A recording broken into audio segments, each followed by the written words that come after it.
ക്ലാസ്സുകാരൻ ഓടിയത് സ്കൂൾ ബസ്സിന് മുന്നിലേക്ക്.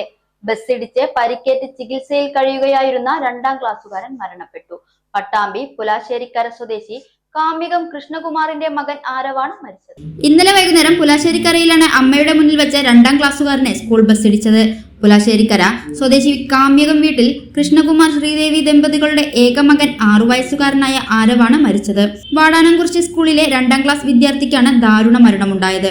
ഇന്നലെ വൈകുന്നേരം വാഹനത്തിൽ നിന്നും വീടിന് മുന്നിൽ ഇറങ്ങിയ ആരവ് അമ്മയുടെ കയ്യിൽ നിന്നും പിടിവിട്ടോടുകയും ഈ സമയം റോഡിലൂടെ വന്ന പുലാശ്ശേരിക്കര UP സ്കൂളിലെ വാഹനം കുട്ടിയെ ഇടിക്കുകയുമായിരുന്നു. പരിക്കേറ്റ ആരവിനെ ഉടൻ തന്നെ പട്ടാമ്പിയിലെ സ്വകാര്യ ആശുപത്രിയിലും തുടർന്ന് പെരിന്തൽമണ്ണയിലെ സ്വകാര്യ ആശുപത്രിയിലും പ്രവേശിപ്പിച്ചെങ്കിലും ഇന്ന് രാവിലെ മരണപ്പെട്ടു. നടപടികൾക്ക് ശേഷം മൃതദേഹം ബന്ധുക്കൾക്ക് വിട്ടു നൽകും.